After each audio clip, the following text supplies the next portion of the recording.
আন্তর্জাতিক লেনদেনে বিশ্বের অন্যতম প্রধান মুদ্রা মার্কিন ডলার।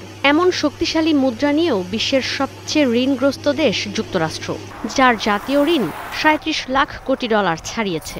পৃথিবীর আর কোনো দেশের মাথার উপর এত ঋণের বোঝা নেই।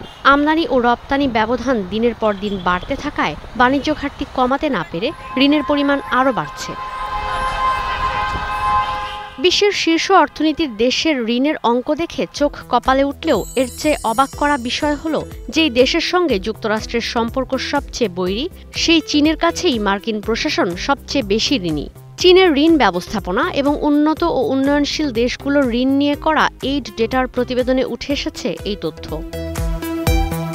প্রতিবেদন বলছে ২০০০ থেকে ২০২৩ সাল পর্যন্ত বিশ্বের ২০০টি দেশে ২ লাখ কোটি ডলারের ওপরে ঋণ দিয়েছে চীন। এর মধ্যে প্রাচীন সিল্ক রুট বা আধুনিক বেল্ট অ্যান্ড রোড ইনিশিয়েটিভের আওতায় উন্নয়নশীল দেশগুলোকে ঋণ দিয়ে যাচ্ছে বেইজিং। অন্যদিকে উন্নত দেশগুলো ঋণ নিচ্ছে কৌশলগত অবকাঠামো উন্নয়ন, সেমিকন্ডাক্টরের মতো প্রযুক্তি নির্ভর খাতকে আরও এগিয়ে নিতে। পাশাপাশি আর্টিফিশিয়াল ইন্টেলিজেন্স ও নবায়নযোগ্য জ্বালানির জন্যও ঋণ নিচ্ছে উন্নত দেশগুলো। এইড ডেটা বলছে, এখন পর্যন্ত চীন বিশ্বের শীর্ষ ঋণদাতা দেশ। এই পর্যন্ত চীন থেকে ২৫০০ প্রকল্পের জন্য $২০০ বিলিয়ন ঋণ নিয়েছে যুক্তরাষ্ট্র। যুক্তরাষ্ট্রের অনেক স্থানেই ছড়িয়ে ছিটিয়ে আছে চীনের রাষ্ট্রীয় মালিকানাধীন নানা কোম্পানির কার্যক্রম। এর মধ্যে টেক্সাস ও লুইজিয়ানায় রয়েছে এলএনজি প্রকল্প। নিউ ইয়র্কের জন এফ কেনেডি বিমানবন্দরে টার্মিনাল সহ রয়েছে আরও অনেক প্রকল্প।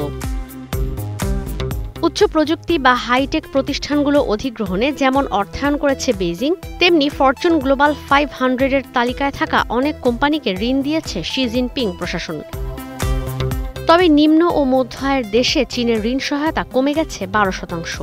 দক্ষিণাঞ্চলে বেল্ট অ্যান্ড রোড ইনিশিয়েটিভের আওতায় ঋণ দেওয়া কমিয়েছে চীন, অথচ মধ্য ও উচ্চ মধ্য আয়ের দেশে এই হার বেড়ে হয়েছে ৭৬%। ইউরোপীয় ইউনিয়নকে ১৮০০ প্রকল্পের জন্য $১৬১ বিলিয়ন ঋণ দিয়েছে বেইজিং। পাকিস্তানের এই ঋণ $৭৪ বিলিয়ন। ভারত কখনোই চীন থেকে ঋণ নেয় না, তবে বাংলাদেশে উল্লেখযোগ্য পরিমাণে চীনের ঋণ ও বিনিয়োগ আছে। পদ্মা রেল সেতু, ঢাকা আশুলিয়া এলিভেটেড এক্সপ্রেসওয়ে, রাজশাহীতে পানি পরিশোধনাগার ও ঢাকার বিদ্যুৎ বিতরণ ব্যবস্থার উন্নয়নে চলমান ৫টি প্রকল্পে চীনের ঋণের পরিমাণ প্রায় $৬.৫ বিলিয়ন। এছাড়া বেসরকারি খাতে চলতি বছরের জুন পর্যন্ত চীনের দীর্ঘমেয়াদী ঋণের স্থিতি $৩.২৮ বিলিয়ন। এর বাইরে চলতি বছরের জুন পর্যন্ত বিভিন্ন খাতে চীনের বিনিয়োগ স্থিতি $১.৬ বিলিয়ন। ঈশিতা ব্রহ্ম, স্টার নিউজ।